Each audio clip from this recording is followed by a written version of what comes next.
Saya menyapa Shalom. Shalom, selamat tahun baru ya sama kita semua. Minggu lalu kita merayakan Natal, persis hari Minggu juga. Jadi sekali ini kita merayakan permulaan tahun tanggal 1 hari Minggu tahun 2023. Jadi berbicara yang baru, ibadah kita juga baru. Ya, kita perbaharui ibadah kita senantiasa. Dan inilah permohonan daripada kitab suci, biar doa kita, ibadah kita selalu baru setiap saat. Karena Tuhan memberikan anugerah berkat penyertaannya selalu baru. Nanti ada di dalam Ratapan 3:23. Nanti saudara baca itu di dalam Ratapan 3:23 bahwa Tuhan itu selalu memberikan yang baru, roh yang baru, kesegaran yang baru. Ya, apapun yang kita minta di dunia ini yang kita butuhkan, Tuhan selalu memberikan yang baru.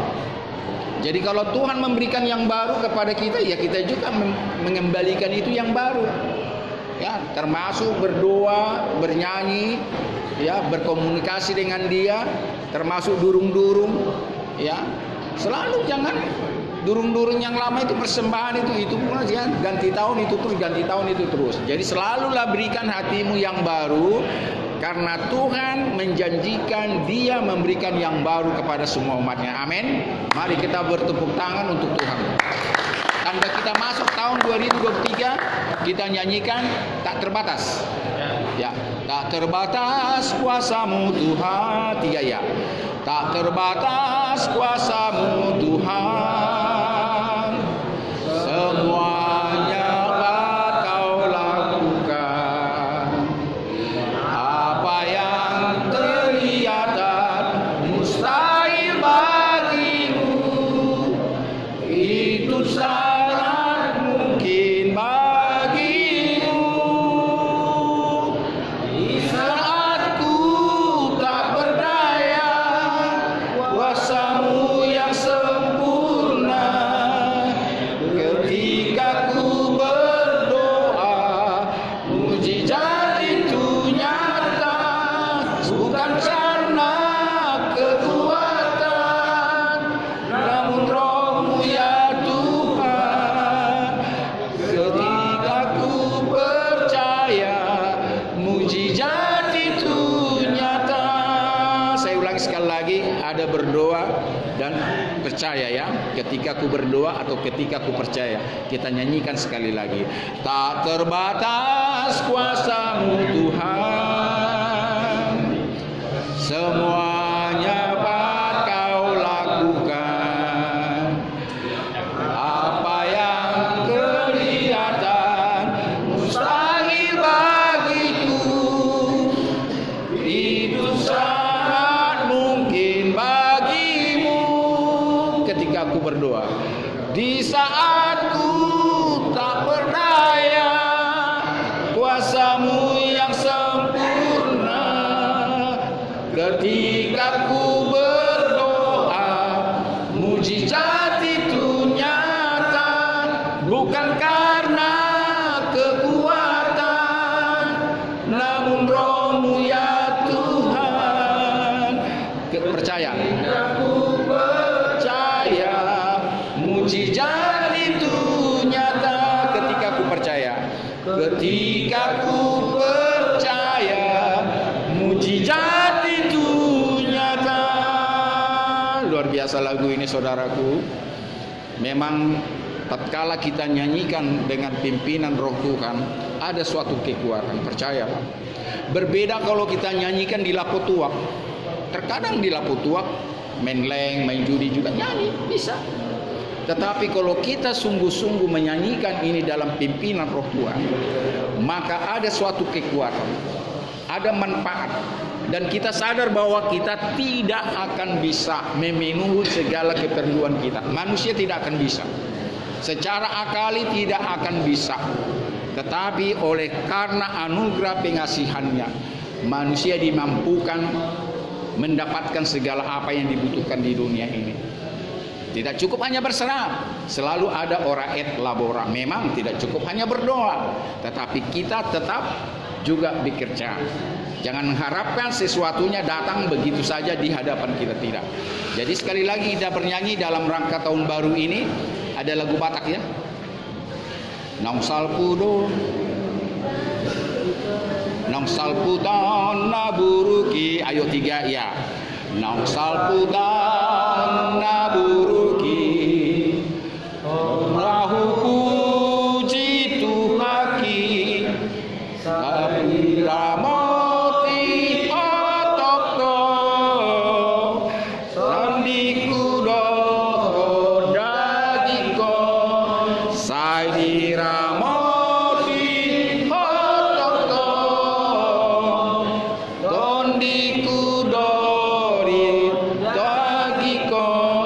Indonesianya. Telah berlalu tahun yang lewat dan sekarang kita masuk tahun yang baru. Tuhan, Engkau memberkati roh, tubuh dan jiwaku, dan aku berserah kepadamu pada saat aku melangkah dalam tahun baru ini. Itulah kira-kira kalau kita terjemahkan secara bebas. Kita nyanyikan sekali lagi dengan penuh sungguh-sungguh dengan sikap berdoa. 3 ya. Naum salputa naburuki. Mahu puji Tuhaki. Saira moti otokto. Doniku doho dagiko. Saira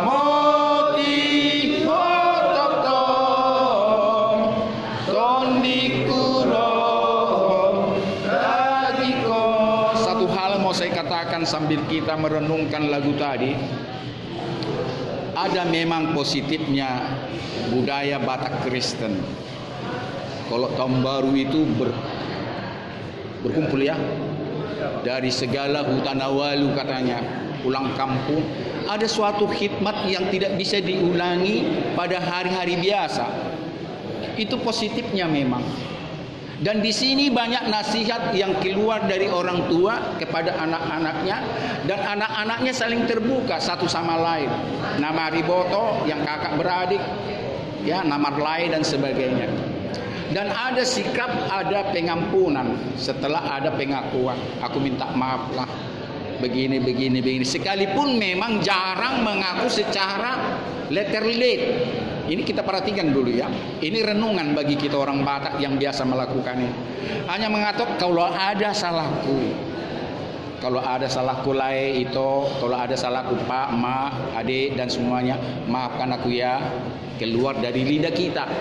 Demikian keluar dari adiknya, perempuan, laki-laki dan satu sama lain. Aku juga sama bapak sama mama semuanya, kalau ada salahku, maafkanlah aku ya. Ini yang keluar. Namun kalau menurut saya, menurut Bible ini, kitab suci, kita harus mengaku secara literal. Artinya, katakan dosa apa, perbuatan apa yang jelas. Jangan kalau, jikalau, kan gitu. Nah inilah banyak orang tidak menghayati arti pengakuan. Arti pengakuan harus jelas apa yang kita lakukan sama saudara kita. Saya pinjam kemarin itu 2 juta bulan Februari tahun yang lalu, sampai sekarang belum kubayar itu, maafkanlah ya. 2 juta itu kalau dibungakan atau dibikin modal udah banyak, maafkanlah aku. Aku berjanji tahun ini, begitu. Dikatakan 2 jutanya itu, dikatakan bulannya itu. Jadi jangan kalau ada, maafkanlah aku ya, ada kata-kata aku yang kurang ajar tempoh hari sama lain. Sebetulnya nggak keluar ya waktu bulan Maret. Aku ingat itu, begini. Maafkan saya laik ya. Karena saya merasa saya lebih hebat, saya lebih terhormat sebagai hula-hula. Sebetulnya nggak bagus itu. Ya, padahal apa dibilang apa? Institusi orang Batak elek merburu, memaafkan laik kita itu. Walaupun kita posisi hula-hula, saya maaflah, saya terkadang terbawa emosi karena saya hula-hula. Begini, jadi ada secara literal pengakuan itu. Ya layak, saya tahu ya. Ya saya pun kemarin itu begini, begitu. Termasuk kita kepada orang tua dan orang tua kepada anak. Coba kita praktekkan nanti dalam keluarga kita, cara orang mengaku. Dan saudara pun di kantor polisi, di kejaksaan, bahkan di muka majelis hakim, saudara harus katakan sejujurnya apa. Jadi jangan Tidak jelas apa itu. Nanti saudara baca. Tolong dibuka pertama Yohanes 1 ayat 9. Silakan. Jika kita 1 Yohanes 1 ayat 9. Jika kita mengaku dosa kita, maka Ia adalah setia dan adil, sehingga Ia akan mengampuni segala dosa kita dan menyucikan kita dari segala kejahatan. Nah, kita ulangi, baca yang pelan biar sama-sama mengatakan. 3 iya. Yohanes 1:9. Ya. Jika kita mengaku dosa kita, Jika kita mengaku dosa kita, 3 terus. maka Ia adalah setia dan adil, Maka Ia setia dan adil, sehingga Ia akan mengampuni sehingga Ia akan mengampuni segala dosa kita dan menyucikan kita dari segala kejahatan. menyucikan kita dari segala kejahatan. Jadi jika kita mengaku, pengakuan itu tidak cukup kalau aku bersalah. Kalau aku. Jadi pengakuan itu sama Tuhan walaupun dia tahu, kita harus kasih tahu. Jadi kalau ada pertanyaan, saudara beragama Kristen, dosa apa yang tidak diampuni Tuhan? Tolong kita interaktif ini. Dosa apa yang tidak terampuni oleh Tuhan? Tidak. Oh, luar biasa. Jadi semua dosa diampuni oleh Tuhan. Ada yang mengatakan lain? Ada yang mengatakan lain? Nah, di mana kekristenanmu kawan? Kalau hanya beragama Kristen, semua orang bisa. Saudara harus tahu mengartikan ayat ini. Jika kita mengaku dosa kita, maka Dia mengampuni. Balikan. Jika kita tidak mengaku dosa kita, maka Ia tidak mengampuni dosa kita. Betul atau betul? Betul? Tolong tepuk tangan buat.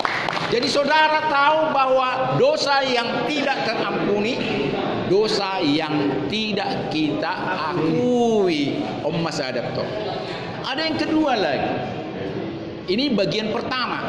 Jadi semua dosa apapun tanpa kita mengaku secara literal, Tuhan tidak pernah mengampuni dosaku dan dosamu. Maka itu terlalu lama kita buka-buka. Jangan tunggu matahari terbenam, akui segala dosamu. Jangan tunggu matahari terbit. Kalau malam hari engkau dugem-dugem dan semuanya, akui dosamu. Ini perkataan di sini ini banyak ayatnya, terlalu lama kita. Dan yang kedua adalah bagian yang kedua ini, saudara pernah dengar hujat kepada Roh Kudus. Hujat kepada Roh Kudus itu artinya hujat kepada langsung kepada Tuhan. Tetapi hujat kepada anak manusia, yaitu Yesus sebagai manusia. Saudara harus bedakan Yesus itu siapa. Bukan dia hanya Tuhan saja. Dia sama dengan saudara dan saya, manusia biasa dia itu kawan.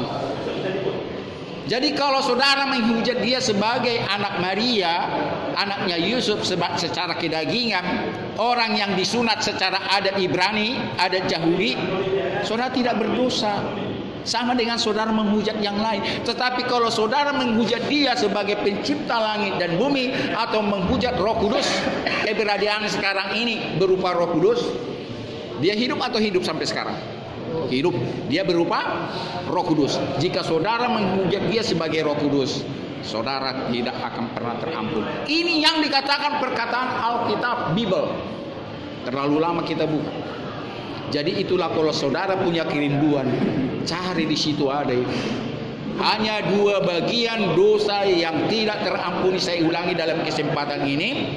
Pertama adalah jika kita tidak mengaku dosa, maka dia tidak akan mengampuni. Yang kedua, jika saudara menghujat dia sebagai pencipta langit dan bumi, sebagai Roh Kudus, dosamu tidak akan terampuni. Tetapi kalau saudara menghujat dia sebagai manusia biasa, manusia seperti saudara dan saya, saudara masih bisa diampuni.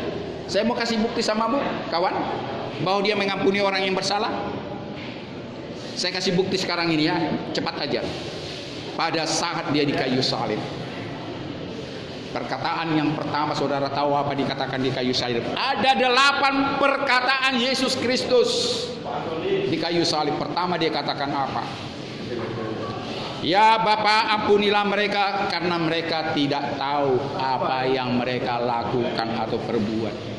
Ingat, saya mau saudara mengulangi. Nanti saya kasih tahu lapu.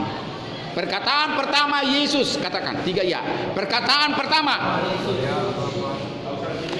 Ulangi saya. Perkataan Yesus di kayu salib.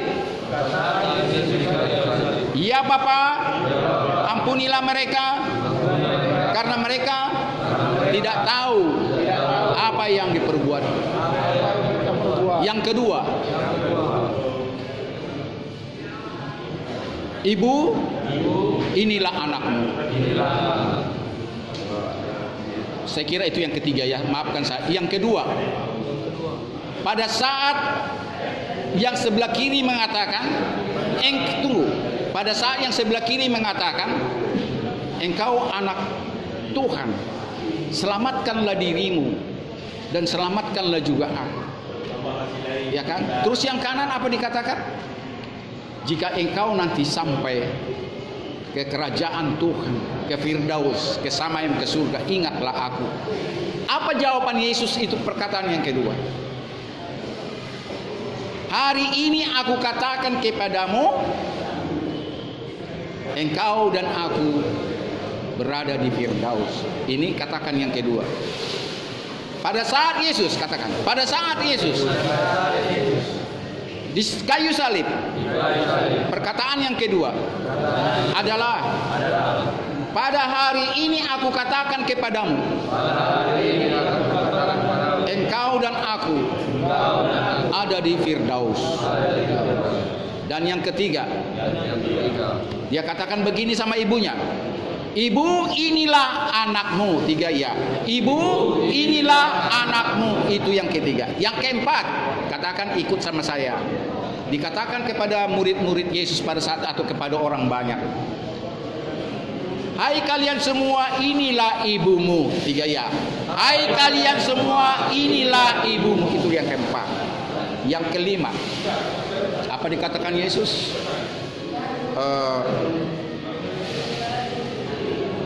Aku haus. Katakan, aku haus. Yang keenam, katakan, yang keenam, pada saat Yesus di kayu salib, dia mengatakan, telah selesai. Telah selesai. Yang ketujuh, pada saat Yesus di kayu salib, dia mengatakan, aku haus. Yang ketujuh ya. Setelah itu yang ketujuh ya. Pada saat Yesus di kayu salib, dia mengatakan, Eloi, Eloi, lama sabachthani. Lama sabachthani. Bapa atau Tuhan, Tuhan, Tuhan, Tuhan, mengapa engkau tinggalkan aku? Dan yang kedelapan, perkataan Yesus di kayu salib, kepadamulah Bapa, kuserahkan nyawaku. Saudara ingat ya, ada di dalam Matius, Markus, Lukas, Yohanes. Walaupun tidak semuanya tertulis di satu perikop. Di Matius ada 2, di Lukas ada 2, di Yohanes ada, tidak langsung 8. Ya, tetapi itulah kesaksian para rasul melihat perkataan dia. Jadi ini mau saya bawa kepadamu kawan dalam kesempatan ini. Ya, ini saya bawa kita dalam perenungan dalam tahun baru ini. Kalau Yesus pertama dia mengatakan di kayu salib, Bapa, ampunilah mereka karena mereka tidak tahu apa yang diperbuat. Jadi kalau saudara percaya dengan perkataan itu, Yesus mengampuni semua yang menyiksa dia, mencibir dia, ya, memukuli dia, meludahi dia, ya, menyalibkan dia di kayu salib. Kaki dan tangannya dipaku, kepalanya dikasih mahkota duri, kena cucuk batok kepalanya ini, bahkan dikasih anggur asam tatkala dia haus. Apa yang saya katakan tadi? Aku haus. Orang mengasih dia anggur asam. Coba bayangkan itu. Anggur asam. Gak bisa diminumnya. Baru dikatakan setelah itu sudah selesai. Dan satu hal kawan, jangan sampai lupa ini. Semua apa yang dialami dia sudah dinubuatkan Nabi. Buka Mazmur 22. Saya mau buktikan bahwa pengalaman dia sampai mati sudah ada di Mazmur 22. Raja Daud itu bernubuat. Mazmur, Allahku, aku berseru-seru pada waktu siang, tetapi engkau tidak menjawab. Aku berseru pada waktu siang, tetapi engkau tidak menjawab. Itu waktu dia berjalan di Villa Dolorosa. Terus. Dan pada waktu malam, tetapi tidak juga engkau tenang. Terus. Ayat 4. Padahal engkau yang kudus, yang bersemayam di atas puji-pujian orang Israel. Terus. Ayat 5. Kepadamu nenek moyang kami percaya. Terus. Mereka percaya dan engkau meluputkan mereka. Terus. Kepadamu mereka berseru-seru dan mereka terluput. Kepadamu mereka percaya dan mereka tidak mendapat malu. Perhatikan terus. Tetapi aku ini ulat dan bukan orang. Ulangi sekali lagi kita sama-sama. Bayangkan itu perkataan Yesus loh, melalui nubuatan sama Raja Daud. Tetapi aku ini ulat dan bukan orang. Bayangkan direndahkan dirinya. Dia anak tunggal Bapa dikatakan ulat. Aku tak berdaya katanya. Merendahkan dia. Terus. Celah bagi manusia dihina oleh banyak orang. Tuh, kenapa langsung loncat? Tetapi aku ulat, ulangi. Jangan loncat. Tetapi aku ini ulat dan bukan orang. Terus. Celah bagi manusia Terus. Dihina oleh orang banyak. Orang banyak. Terus. Semua orang melihat aku, mengolok-olok aku. Terus. Mereka membicarakan bibirnya. Terus. Mengelengkangkan kepalanya. Ya. Dia menyerah kepada Tuhan. Terus. Biarlah dia yang meluputkannya. Biarlah dia yang melepaskannya. Bukankah dia berkenan kepadanya? Terus. Ya, engkau yang mengeluarkan aku dari kandungan. Ya. Terus. Engkau yang membuat aku aman pada dada ibuku. Terus. Kepadamu aku diserahkan sejak aku lahir. Sejak dalam kandungan ibuku, engkaulah Allahku. Terus. Janganlah jauh daripadaku, sebab kesusahan dan telah dekat dan tidak ada yang menolong. Terus. Banyak lembu jantan mengerumuni aku. Terus. Banteng dari Basan mengepung aku. Terus. Mereka mengangankan mulut terhadap aku. Iya. Singa yang menerkam. Stop dan dulu, mengaum. biar jangan lupa itu digambarkan manusia yang jahat itu, sampai banteng dan singa dan sebagainya yang menyiksa dia. Ya, dia nggak ada harga dirinya, ya dicela dan segala sesuatunya. Itulah diartikan dia sebagai manusia biasa. Terus, manusia biasa. Terus.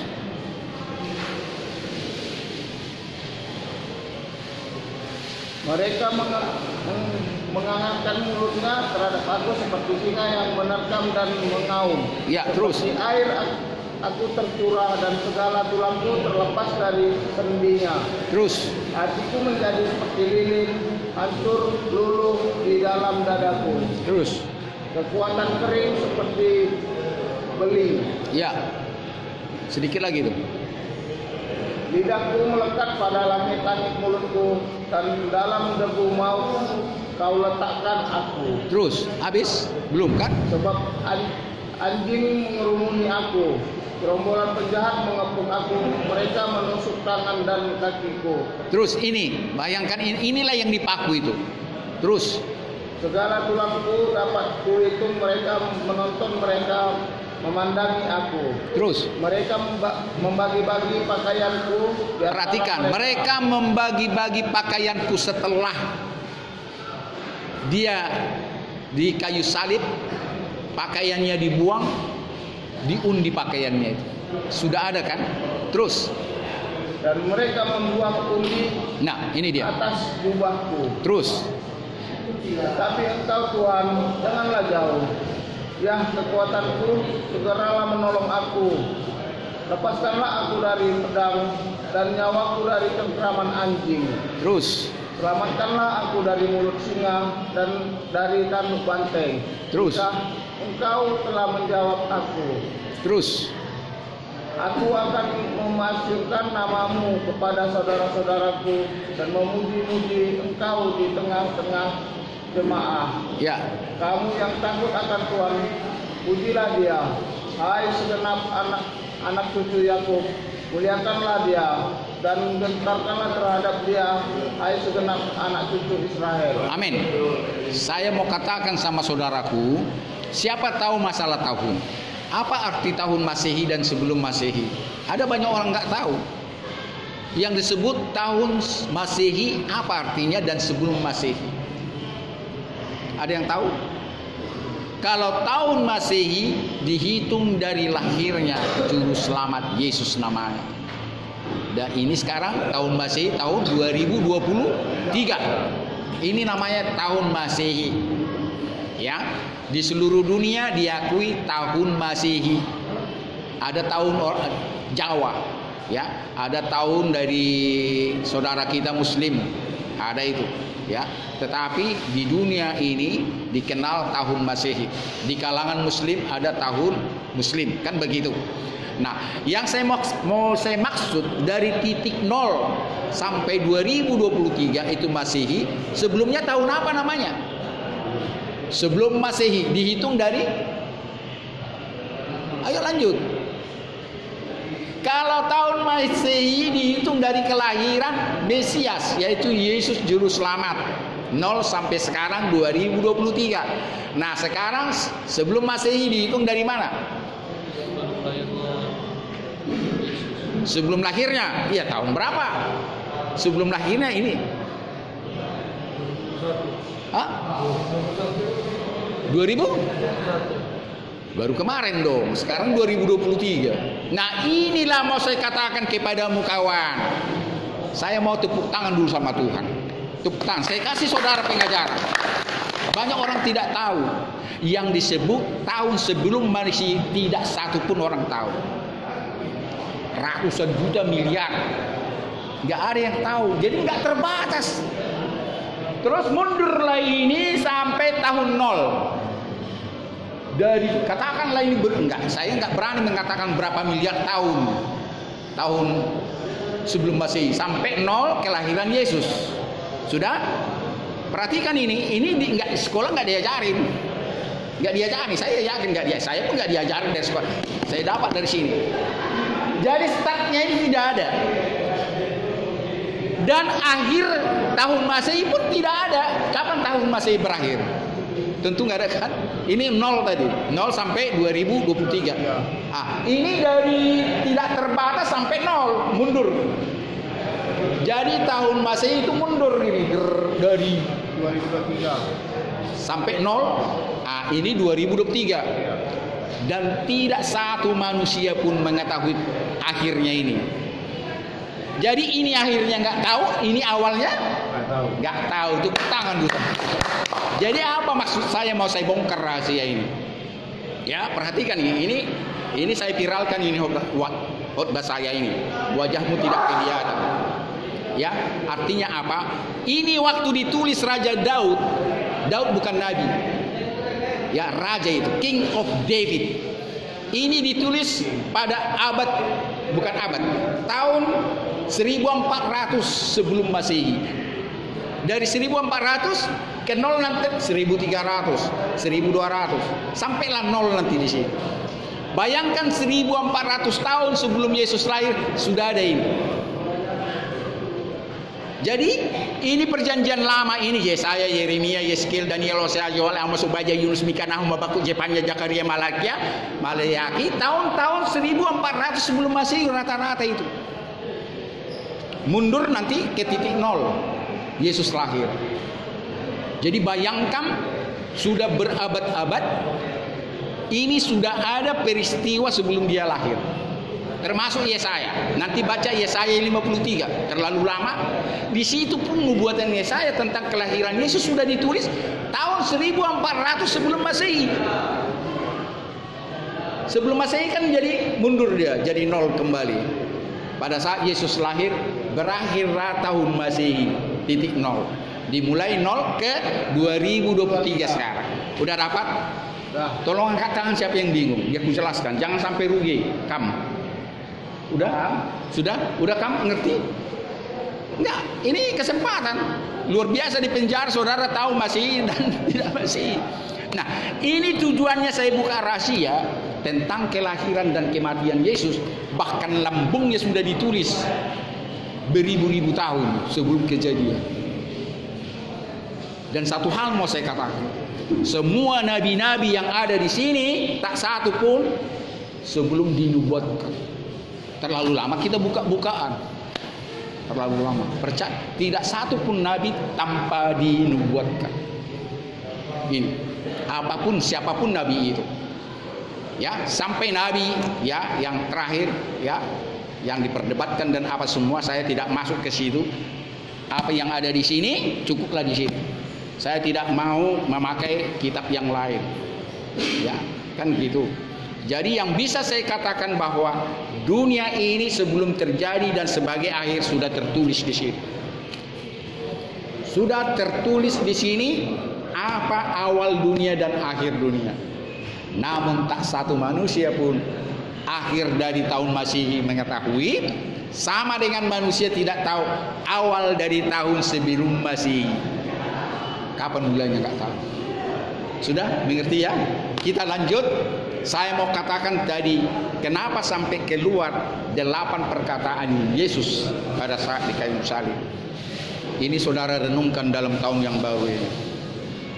Ya, pertama perkataannya itu renungkan. Ampunilah Bapa mereka itu sebab mereka tidak tahu apa yang diperbuat. Ada banyak memperolok-olok saya. Jujur aja saya mau katakan. Ngapain Pak Pendeta Daniel Pardede masuk penjara? Bukankah mereka yang menciptakan pekerjaannya? Ya biarkan aja. Enggak tua, enggak muda banyak mencibir saudara. Tanpa saya katakan siapa yang mencibir itu. Ya sudahlah, karena mereka yang melakukan sudah dilarang. Jangan makai atau jual narkoba, jangan mencuri, jangan merampok, jangan membunuh, jangan semua menipu dan sebagainya. Ya kalau mereka melakukan ya sudah. Tapi mereka tidak tahu bahwa Yesus tidak bersalah, mampu sebelum dia mati. Ampunilah Bapa mereka sebab mereka tidak tahu apa yang diperbuat. Inilah makanya ya belakangan ini tidak bisa dilarang kami masuk ke penjara. Kami tidak bisa dilarang masuk ke tahanan-tahanan polisi. Kalau polisi tidak mau melayani saudara-saudara di sini, ada banyak orang-orang yang mau melayanimu. Karena janji kepada Tuhan seperti saya. Janji kepada Tuhan, saya harus melayani dia. Dan kerinduan saya pun ingin saya mati pada saat melayani di penjara. Dan inilah kerinduan saya. Janganlah kiranya saya mati pada saat saya dugem. Janganlah kiranya saya mati pada saat saya minum alkohol. Janganlah saya mati pada saat saya menjudi dan sebagainya. Biarlah saya mati di tengah-tengah umat saya di penjara-penjara. Ini kerinduan saya. Dan ini akan saya buktikan untuk sampai umur saya 65 tahun. Saya tidak mencari muka kepadamu kawan. Tidak. Bukan semata-mata saudara biar memuji saya. Apalah arti pujian daripadamu kepadaku. Besok kita bisa nggak berjumpa lagi. Amin. Karena itu jemaat saya berganti dan berganti. Ini makanya saya katakan kepadamu, suatu kisah yang nyata saudara bertemu kepada Yesus di penjara. Ada banyak pelajaran saudara dapat di sini yang tadinya saudara tidak tahu. Dan yang kedua dan yang terakhir, saya mau katakan kepadamu arti daripada tahun baru.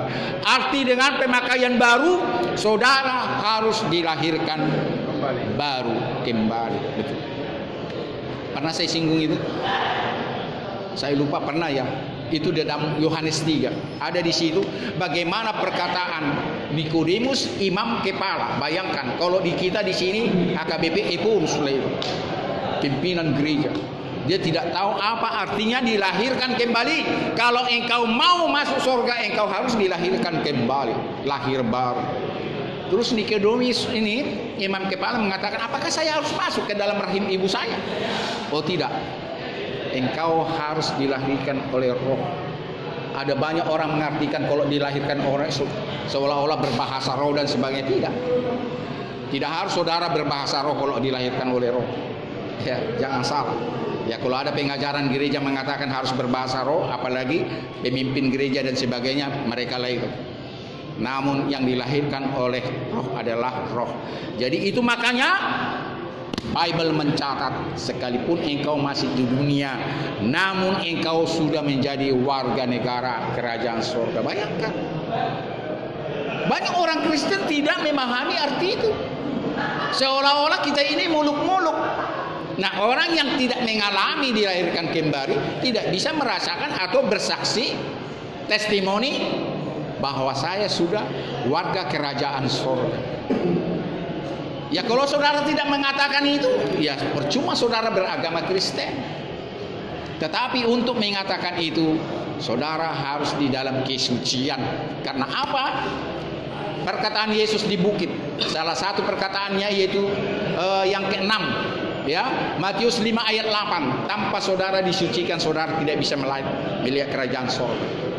Tanpa kesucian, saudara tidak mengerti perkataan daripada firman-firman yang hidup itu. Tanpa kesucian, saudara tidak bisa mewarisi kerajaan surga. Karena hanya dalam kesucianlah saudara bisa mengaminkan pekerjaan Tuhan.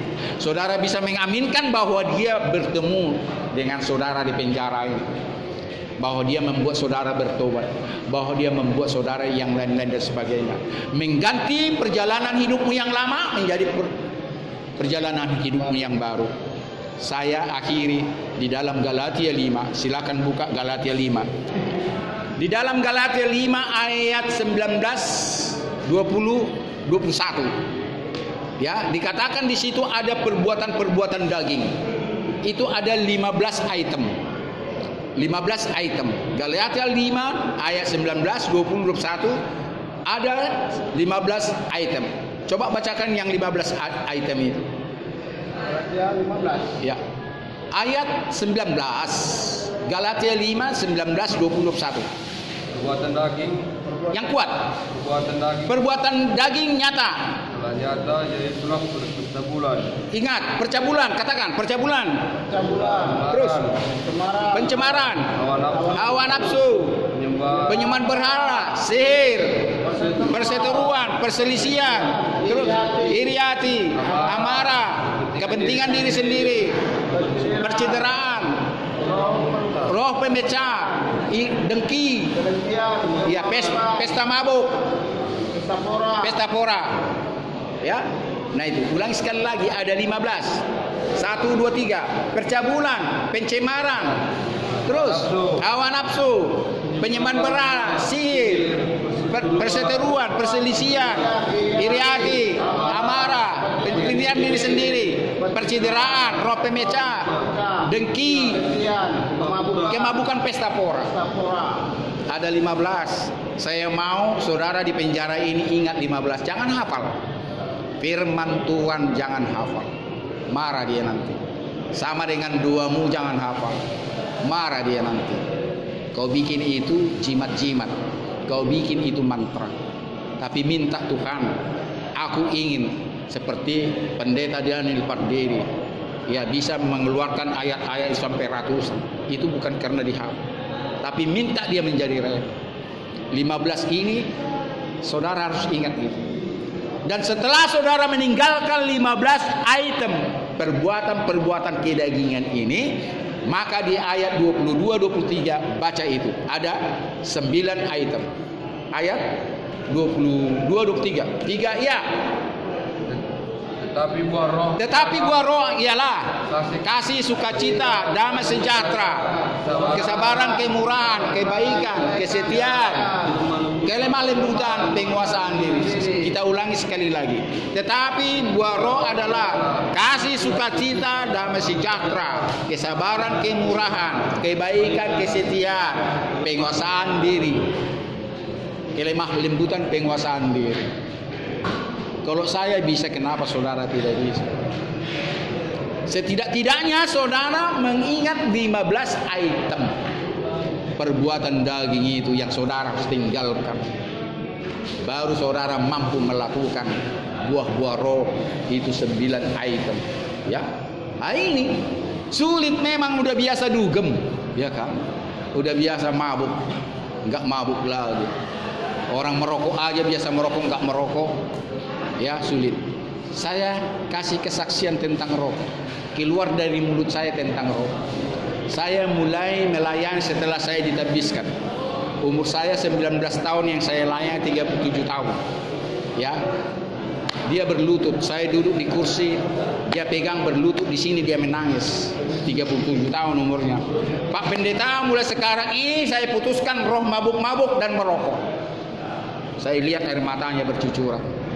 Saudara tahu, pada saat itu saya masih merokok gudang garam merah. Tuhan dalam hati saya lihat air matanya. Saya juga bertobat, tidak merokok lagi. Kalau dia bisa menangis di hadapan saya, ya, saya pun harus bertobat. Dari situlah saya tidak merokok lagi. Ya. Saudaraku, ini racun rokok ini. Kebiasaan tidak baik. Tidak satu manusia pun mengatakan ini baik untuk tubuh. Kalau dibilang ini untuk bikin langsing, itu omong kosong dan sebagainya.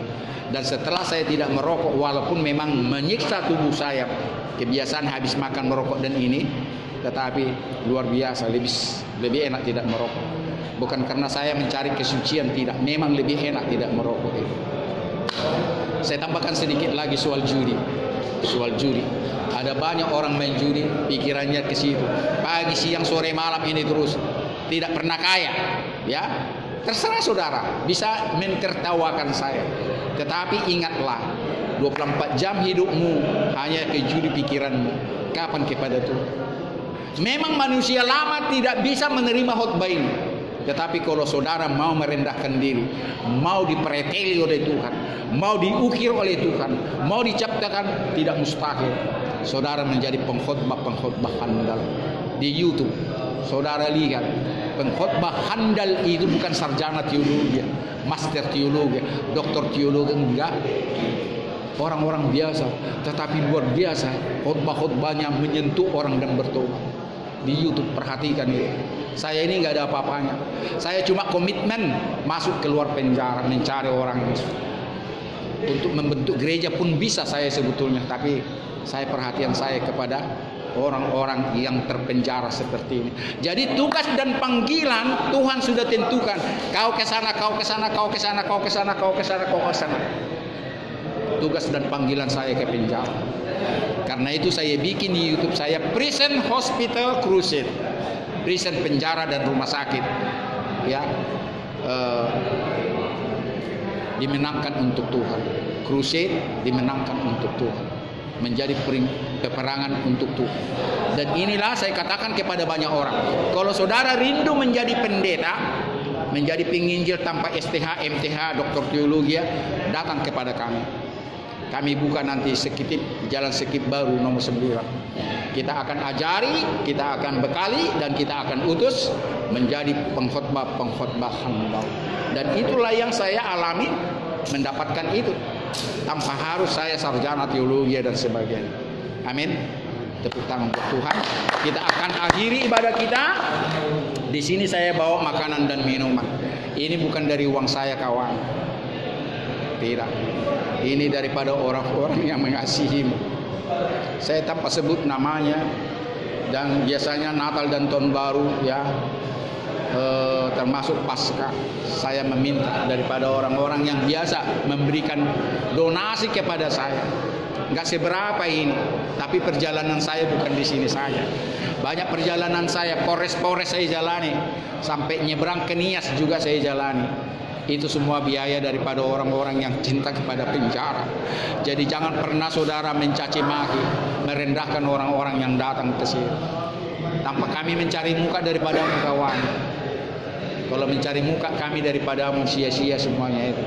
Karena apalah artinya itu? Tuhan sudah memberikan muka bagi kami. Kami dimenangkan sehingga kami bisa melakukan itu. Tanpa Tuhan mempreteli saya dulu, saya tidak bisa seperti ini. Saya akan seperti saudara membahas togir, CK dan sebagainya. Ada lagi apa namanya yang satu nomor aja? Apa? Ada satu nomor aja katanya. Gak apa-apa. Colok. Nah, itu ada kawan saya ini, Pak Dokter. Pak Dokter, dengarkan ini. Saya mengajari orang-orang di penjara, tinggalkan tuh ilmu itu. Ya Pak Dokter, seringkali saya nasihati. Pikiranmu 24 jam ke colok. Habis waktumu kawan. Dan saya diajarin, kalau main colok jangan banyak-banyak. Kenapa? Nanti mereka nggak sanggup bayar. Beli aja 10 ribu, lipat lagi. Hari ini nggak dapat lipat 15 ribu, besok nggak dapat lipat 25 ribu. Pasti keluar colok itu. Dia cari saya. Jangan banyak-banyak, 1 juta nanti nggak sanggup bandar katanya. Coba diajari saya main colok-colok dan sebagainya. Memang katanya kalau menurut dia untung dia tapi sedikit. Untungnya sedikit. Tapi kalau main togel angka ini bisa. Tapi kapan dapatnya? Saya belum pernah angkat tangan saya Pak yang menang main togel, enggak, semua kalah kok. Jihad lapatan nih. Ondo. Artinya saudara tinggalkan lain, carilah pekerjaan lain. Jadi nuhuri ini semua, ada banyak. Habis waktu membahas. Padahal dia seorang dokter loh. Tanpa saya kasih tahu namanya. Jadi inilah yang saya katakan, sekalipun saudara tersinggung dengan khutbah saya, memang sakit. Tetapi itulah dikatakan, katakanlah ya atau iya, tidak kalau tidak. Tergantung Roh Kudus bekerja kepadamu. Tetapi banyak orang di penjara tertangkap dengan khutbah-khutbah semacam ini. Termasuk pengkhutbah si Marpaung, Jack Marpaung. Dia dihutbah di penjara loh. Sehingga dia bertobat jadi pendeta sekarang ini memakai istilah lagu kamar 13. Ya kan? Itu. Jadi terbukti dia mengasihi hatinya kepada Tuhan dan Tuhan mempreteli dia ibarat emas dan perak yang dibakar, dia mau bertobat. Amin. Terima kasih.